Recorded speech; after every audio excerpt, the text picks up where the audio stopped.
So we'll look at a few case studies today. First one's a capacity study. The next one's a TSF or tailing storage facility that was constraining an operation, and how we had to pick the final pit. Pit sequencing and plant feed determination, and a waste dump optimization. All right, so for the first, for the capacity study, the setting was a large gold mine, and it was the beginning of the pre-feasibility study, and we needed to determine the optimal plant size. We had sort of a range given to us. Other objectives though, within the capacity study, it was really guidance for the rest of the PFS study, so we could test a whole lot of different attributes and see what the effect would be on your decision of your plant. So we're looking at SMU size, mining equipment class, different bench heights, and the effect of ultimate pit selection on whether you go for a bigger or smaller plant.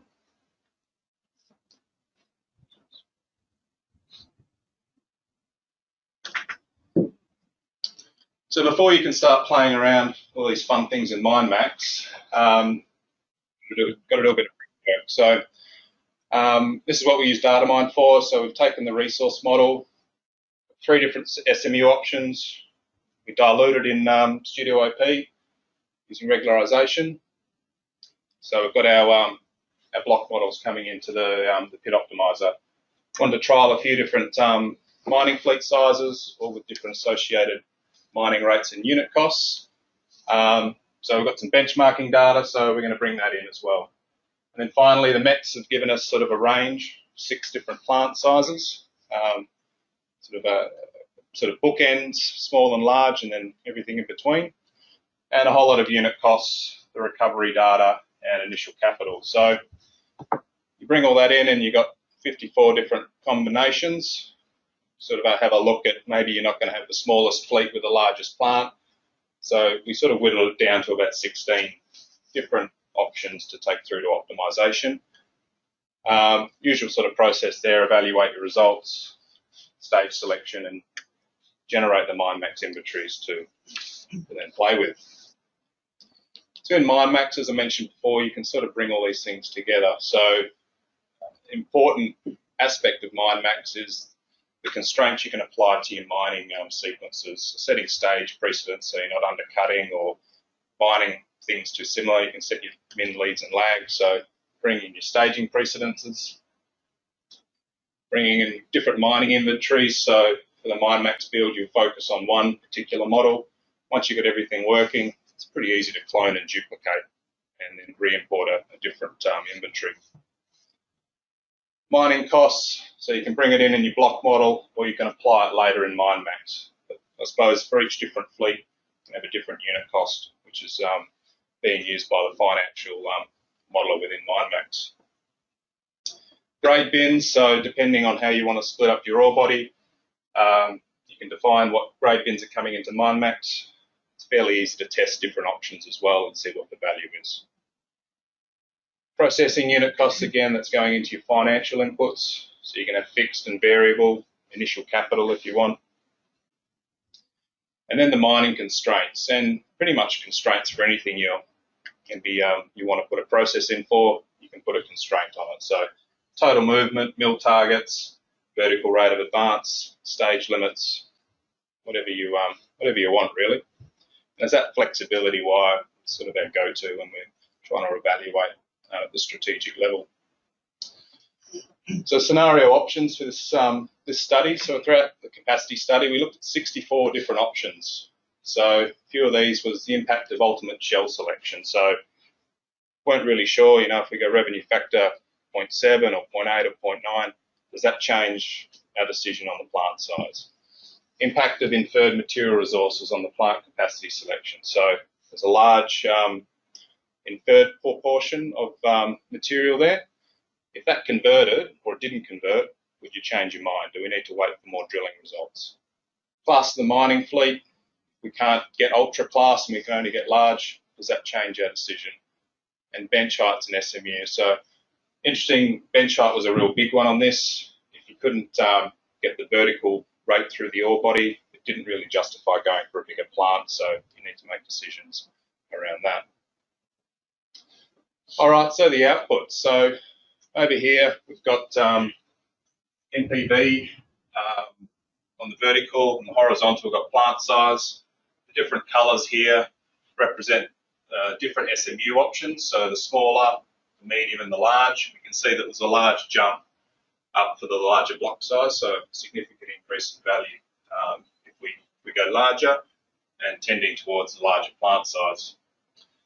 For capital, as for most projects, was important, so this is one of the metrics that clients gave us. So NPV over initial capital. That sort of changes the curve a little bit, but what we're seeing here, and because we've been able to run so many options, you sort of get a nice peak where you can start making some decisions.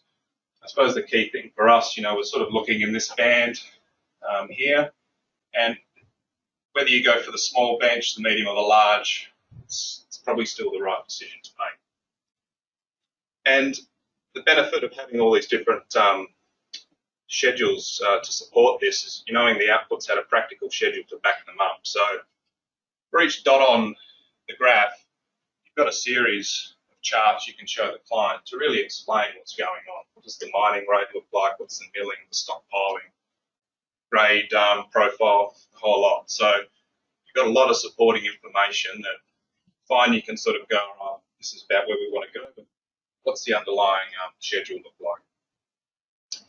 This is something we often present schedules like this. So this is for one particular bench height, and you can see the effect of increasing the plant as you move from left to right. So so what does the effect have on total movement? We have to start mining a bit quicker. Can we mine that quick? Are we ramping up too quickly? What is the impact? Processing tons, so obviously they increase, but as you get towards the right-hand side, you'll start seeing some gaps in the schedule, not fully utilising the mill. That's quite important for some people, others not so much. One to really show the risk, I find is very useful, is the stockpile inventory. And the blue was the low-grade stocks left behind, sort of your buffer. And as you increase the plant size, you're almost you're sailing very close to the wind here. So much higher risk versus somewhere in the middle. But again, each client has their different priorities. This just tells a story. So the mine plan has been working on this for a few months. We're able to pretty quickly display what all that work has sort of come to and why we're making some of those decisions.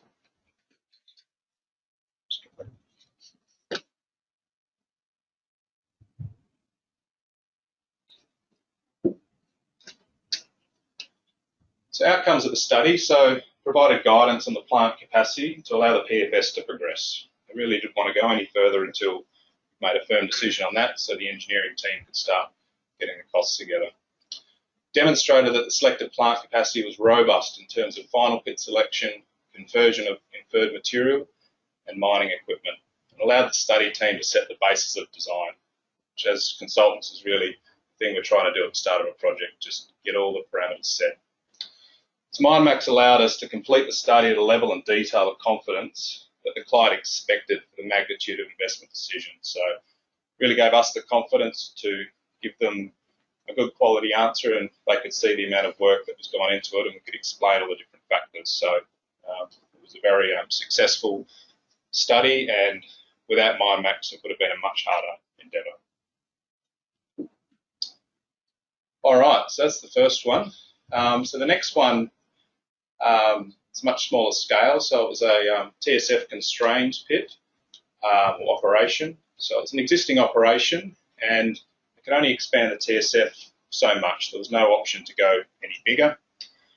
And they were looking at trying to define their ultimate stage. So they were mining their penultimate stage, and they really just wanted to be sure of where they should be, where the final stage should land. So the challenges: select something too big. You can't mine it quick enough to get to the ore at the bottom. In the meantime, the mill's either idle or you're feeding low-grade material, and you've got high-grade left at the end of the operation with nowhere to put the tails. Select something too small, you get less high-grade feed available later in the schedule, so you're just feeding low-grade at the end. you have any geotech issues or anything else, you might not have enough ore to fill the TSF at all. The challenge always is fitting in with existing pit development, so they're already starting to mine, so we couldn't change things too dramatically, and this is where we found the auto design tool really helpful. Rather than just using Whittle shells and trying to blend them into the pits, it's still a high level study. We're able to use Studio, the auto design tool, to come up with designs that made sense, had ramps where they should be, etc. And we had limited width on the final stage, so you might think, well, maybe there's something you can do with staging and split it up. It really wasn't an option for this operation inside of a big hill. All right, so the approach, so usual sort of process, completed the pit optimization, and with the client we selected 4 different shells to test what should be the ultimate limit. And then we took it into AutoPit to generate pit designs at the time of the existing stages. So I'll get Ali to come up here in a minute and show you how that tool works. The example that he's showing isn't specific to this project, but it's just an example of how you can generate these things pretty quickly. And then test the options in Minemax. So I'll introduce Ali. He's one of our engineers in the office, and he's really grabbed this auto design and run with it. So over to you, Ali. Thank you, John. Hello, everyone.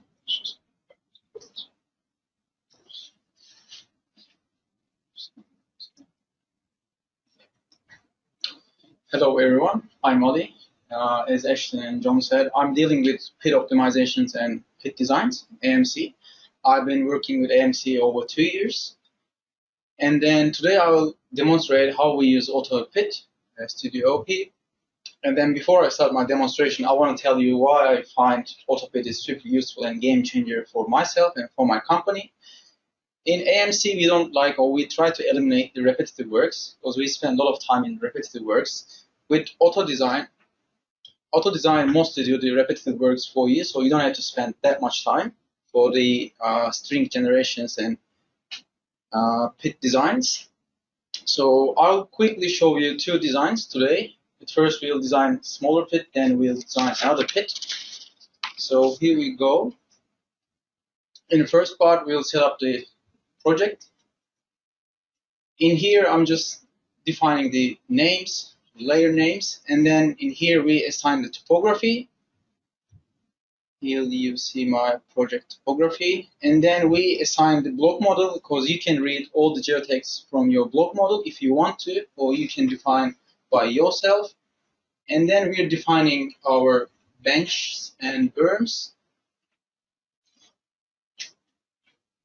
And then in here, if you want, you can use rosettes like me. And then we have multiple face angles and different berm widths that I'm defining right now in here.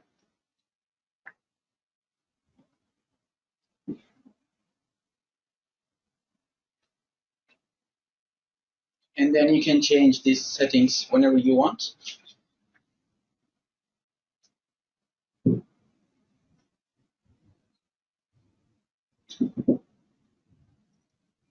In the first 100 meters, we'll use 55, then below we'll use 60 and 70 face angle.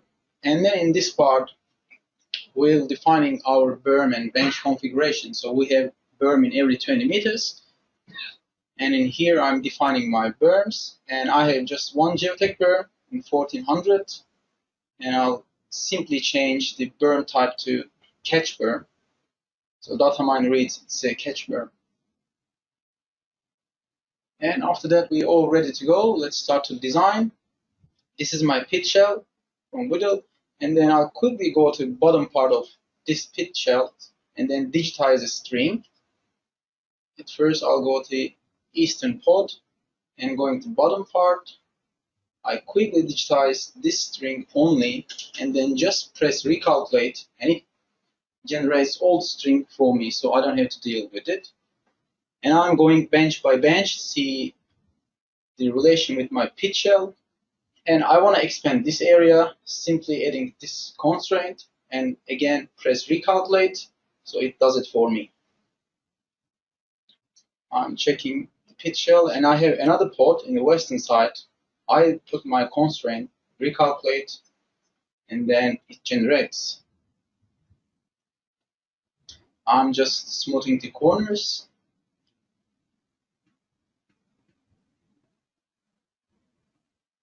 So we will see 3 different pots. And on that level, I want to combine all 3 pots. I'm expanding the eastern one first. Then coming to middle one.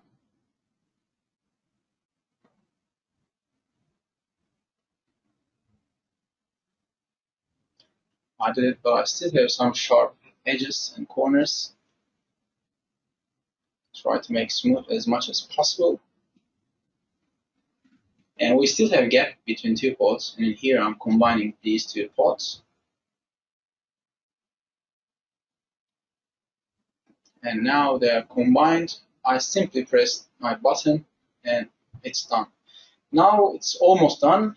Now it's time to add some ramps, because I always do design without ramps and then see where can I establish ramps. So this is how it looks like. I just cut with the topography, and then this is my desired location where my cursor is now. So I want to put some ramp on this point, and let's go for ramp. First of all, you just define your ramp name.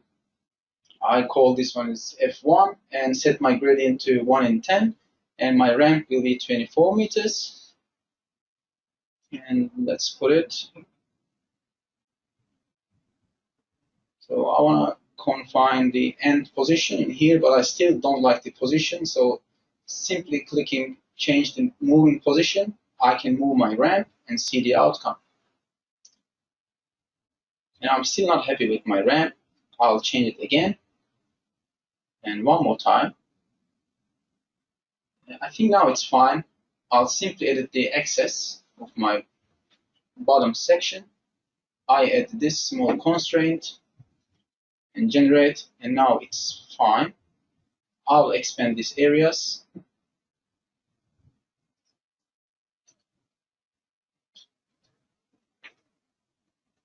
It's almost done, and this is the middle pot. In here, I'll put different type of ramp. We call fixed ramp or slot ramp in Datamine. I'm editing the excess. This part is fine, and now adding the fixed ramp. I'll just cut through the berms in here.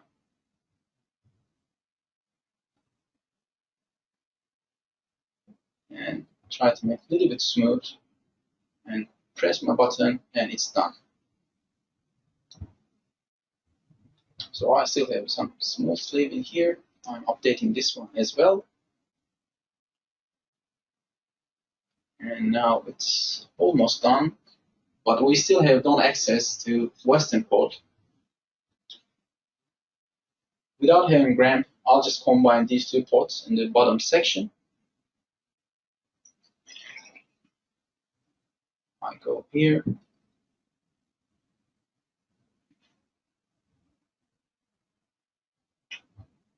And then it's okay, it's done. And we still don't have access to surface. And in last section, I will add another ramp to reach surface to my desired location.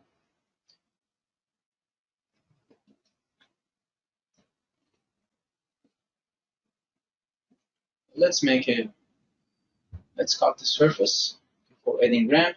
It's time to add my last ramp. And ramp will call F3, 1 in 10 and 24 meters again. So I have super sharp corner in here, so I cannot establish ramp. So I'll take this part, and then my ramp can go from this point, and it's done. So this is the design, how it looks like. And then now we'll design another one. But in this design, I just fast forward the first section because it's pretty similar. We'll focus on how we add switchbacks, multiple switchbacks on this design. So this is fast forwarded.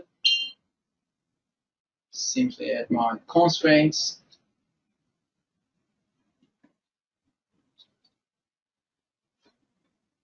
This is a relatively bigger pit shell.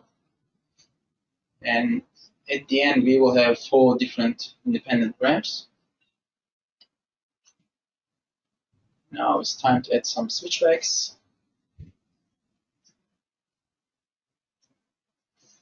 So ramp goes to the hill, which we don't like on this project. So go to add switchback button. I click this one and I add my switchback, and I want one more. I click one more. And I'm not happy with the positions of switchback. I'll just change the positions in a minute. But first, I'm updating the entrance to make sure we have access to the bottom part. Then we go to remove switchback. I just click here and remove it. And I'm still not happy.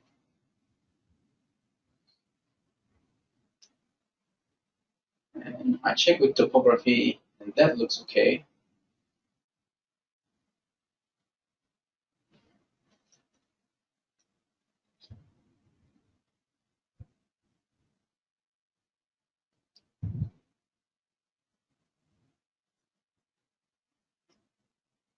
I'm checking bench by bench. I need to expand some areas or combine some areas. So I will add another ramp on the western and eastern part. This one will be called MR2. Sorry, it's MR3. And it's almost done. I need to do some minor updates to my design. And I change my locations, adding more switchbacks. And if you don't use Datamine, or if you don't use the AutoPit design, when you add switchback, you need to delete all the strings and project it up again and again. So it takes too much time. And I really don't like the repetitive task. I try to automate as much as I can. And in here, I'll combine those 2 pods on that level. I finish my ramps and then add another one to reach surface. Try to make smooth, no kinks and no sharp edges. So this is how we design bottom up, top down, and also we can do, it's super useful if you work with existing operations. It's really, really good to use Datamine. But today we only cover this topic, and this is how my design looks like. And in last section, let's compare the 3 pit shells I did. I only show you 2 of them. And this is the first one, the revenue factor 0.8, and blue is revenue factor 0.9, the first one we designed. And after that, I'll put the latest one, the biggest one. And in here, sorry, I didn't cover, but you can quickly evaluate what you have in your pit design just in seconds. And now I will hand over to John again. Thank you very much. So if you want to discuss more, I'm happy to discuss, and please catch me up. Great. Thanks, Sally. Look, I hope the takeaway from that is we don't spend 10 minutes on your pit designs when you come and see us. The purpose of that is we use this tool where we probably wouldn't have done pit designs before. We just would have used shells because that's what we had generated. So what this gives us is that ability at a strategic level to use pit designs that are going to integrate with existing pit designs and it'll be a bit more realistic. And if you've got realistic designs coming in, better inventories, you're going to get more accurate results coming out the back end. So for this project, it was great. I had all these shells. They just didn't merge very well. Get Ali. I know that only took 10 minutes, but really it probably only took him about 40 minutes in the office once I managed to find all the parameters for him. So a really great tool. So here we have the pit designs and the inventories and all the other material I had for this project have gone into Minemax. As I said, existing operations. So the first part of the schedule, it's pretty much set. They've already got the stages already mining. We're going to follow their budget for the first period. So what I've got here is the pit 1, 2, 3, 4. increasing in size. And up the top here with the mill tons. So red's the higher grade, blue's the lower grade. So the smaller pit finished the higher grade in the last few years is the lower grade. Pit 2, a bit more higher grade, feeding less of the lower grade, and all the way down to pit 4 where we've still got, we're not feeding any lower grade. And you can see that on the stockpile. So really this is the real issue here is, do you choose a pit that you're pretty much mining low grade at the end, maybe leave some low grade, or leaving a lot of your medium grade behind? And it comes down to the volume, the sequencing, and the timing, and what's important to the client. So on the cash flows, tells the timing side of it a bit better. So pit 1 pretty much got cash all the way through. There is a low period. With pit 2, you got a slight negative. Pit 3, a few periods of negative cash flow, and pit 4, it's getting a bit bigger. So what impact does that have? So you can then chart that. So on the graph here, just relative values and relative pit sizes. But you can see here at pit 1, relative total cash flow is lower than the rest. Relatively, it's only 5%, but you know there's a spike in difference there. And as the pit sizes get bigger, you're able to deliver more high grade to the mill, so that the undiscounted cash is better. Apply time to this situation, and the cash flows generated are based on a realistic mine schedule. And we see here the jump from 1 to 2, where we sort of get the best discounted cash flow, and down to 3 and 4. Now, you might argue this level of study, 1%, that they're essentially the same, and they probably are, but you've got a much bigger disturbance, you're mining a lot more material, so the decision was to take 2. And then once you've made that decision at the strategic level, then we go in and we do the detailed design work, so spending more than 10 minutes on your pit design, making sure it's good and to all the parameters that you've given us, and do the detailed mine scheduling after that. But with Minemax, we're able to do this high-level work to give us a really good, solid basis of where to take the study from. Okay, the next case study was pit sequencing based on plant blending constraints. So it's a laterally extensive potash deposit, 12 by 3 kilometres, so really quite large. And using the pit optimisation 200-year life. So we had to start. So the goal was to determine initial 20-year pit sequence, satisfy multiple processing and mining options. So 20 years, typical life cycle of a plant. Challenges was deposit geology was variable over the 12 kilometres, multiple ore types requiring blending. Pit optimisation does not define any suitable initial pits. So I suppose that initial pit, I don't know if you've had the experience with Whittle or your pit optimizer where you just have a small incremental change in revenue factor and it just jumps, and it's really hard to really define where do you start. So we've used Minemax to try and put some science behind that. So prepare the mining model as you normally would, pit optimization, which has given us the long mine life. We've then used Minemax to try and define the areas of initial interest. So we didn't have a true basis of design for the processing plant at that point, and so we sort of needed to find our way with that as well. So using the initial process plant constraints, we've defined some hotspots, and then that's then allowed us to go through this feedback loop with the process design team. So complete sensitivity analysis on mining location and changes in the process based on design. So if we mine different areas, would that change how we set up the plant and the product spec? Test various tolerances. So if a process plant has very tight tolerance on min and max values, what does that do to mining? Are we jumping all over the paddock? Or, and if we maybe soften the tolerances, does it give us a more manageable spot? So essentially it's a trade-off between mining and processing to establish and refine the blend ratios. It's a bit of a visual here. So here's the Whittle optimization. It's a nice problem to have, I suppose. But by running Minemax and doing the iterations, we've sort of been able to define a couple of areas that we want to start putting a pit design around. So round 2, so develop the mining panel stage design, so putting a design around those areas, those hotspots. Complete final schedule based on those designs, all your mining constraints, vertical rate of advance, dependencies, agreed processing constraints, plant feed rate, stockpile limits, fleet equipment hours. So it's 2 different fleets for different materials, and prepare an output for the financial model. So it was, as it was quite extensive, it was very layered, deposit, sort of grouped into bulk, waste and types.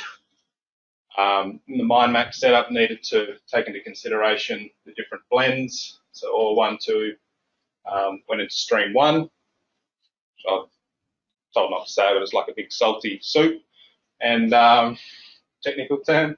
And then 3 bringing in afterwards. So that needs to be managed in the Minemax build. And all of that, any process, as I mentioned before, you can put a constraint around. So you've got tonnage targets for the plant, different ratios, matching what the processing engineers need, plus the different mining constraints that you might want to put on there. So basically, if you put a process in Minemax, you can put a constraint on it. So the outcome, so multiple mining sequences developed to articulate the potential blending scenarios of the process design team, allow the process basis design to be set. So again, able to provide lots of options to the client so they can understand their deposit better, to find optimal pit and development sequence to meet the selected process plant constraints. Minemax outputs contributed to the financial model, which ultimately allowed the client to obtain a significant initial project funding. So Minemax allowed us to successfully identify and quantify the problem, which is really the key thing here, and that tool allowed us to develop a workable solution. So it was really something that was able to tie the processing and the mining aspects together. All right, last case studies. Waste dump optimization by integrating the truck fleet. So more and more of our clients now are wanting strategic scheduling done with waste dumps, also with embedded trucks, to try and make sure we're not making decisions without really thinking about the practical aspects of the trucking side of it. Again, rather than a traditional approach where maybe it's the last thing you do, we can bring it right up into the mix. So the setting was a gold mine, multiple pits. The goal was to develop the best waste dumping strategy with and without in-pit dumping. And the challenges is multiple access to waste dumps and in-pit dumps. All right, so for waste dump optimization in Minemax, probably the key thing is your landforms need to be oversized. You need to give the scheduler room to move. They need to be split into dump cells. You can do lifts, but you're going to get less definition. So you need to break up your dump into cells. The finer the detail, the bigger your model, and maybe the longer the run times, you need to find a happy medium. And you need haulage done. So typically haulage is done towards the end. In this case, we're bringing it right to the front. And to do that, you need to create a haulage route, in-pit, ex-pit, and have pretty much all the haulage options open. So pretty much every block can go everywhere. Tying it into Minemax. So as I said, your haulage model needs to be split into pit and dump components, and they're linked by common nodes. So coming into Minemax, you've got your haulage components, so travel time, fuel burn, distance, linked to your block model, your pit block model, and then the dumping haulage components from a common node to your dump model. So you might have a block coming out of the pit and it'll go to ramp A node, and you'll have all the different options for that ramp A node, and then you'll have every permutation from that ramp A node to all the dumps. So they come into Minemax in 2 tables, and Minemax does the hard work and brings them together. So it'll determine at any point where block A is going to go based on the number of hours it's going to consume for the trucks, and the financial mechanism is the capital required to purchase a new truck. So a truck can only do 5,000 hours a year. To purchase a new truck might be a few $1 million. It'll build that in and work out whether it's worth purchasing another truck to increase production or maintain production. And you get data. So you're running your schedule and you're instantly seeing what your trucks are going to look like. Really helpful for operations with existing fleets that maybe don't want to go out and buy another lot of trucks or postpone the decision. You can do your strategic scheduling with that truck limit applied, or you can apply the capital basis so it makes the best financial decision on when to buy the trucks. All this comes out in data, so you can see the different hours, how much fuel you're using, and the capital requirements to achieve that schedule. So you're not blindly going away working out the best financial option and then send it to the estimator and go, oh, we don't want to buy that many trucks, so we need to go back to the schedule. And at the back end of your schedule, you can constrain by total movement. You might get a pretty good feel for what your trucks are doing, but typically at the back end, your trucks will just shoot through the roof. So if you can constrain that using trucks, you get a more realistic schedule, certainly at the back end. So benefits, so waste dumping strategy, short versus long dumping, truck number smoothing or limiting. Limit your schedule to fleet capacity.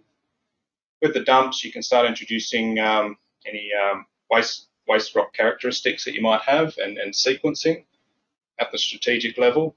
And for us, it stuffs it backwards and forwards with the modeler. So it helps cost modeling, smoothing truck numbers. So less iterations with the estimator and the scheduler because you're making those decisions as you go. So what's the outcome? So for this particular study, we had in-pit dumps. In-pit dumps can be a bit finicky still with precedence, so it does take someone with that scheduling knowledge of when to turn them on and turn them off with regards to the pit scheduling. But so here we found some value by bringing some material back into the pit.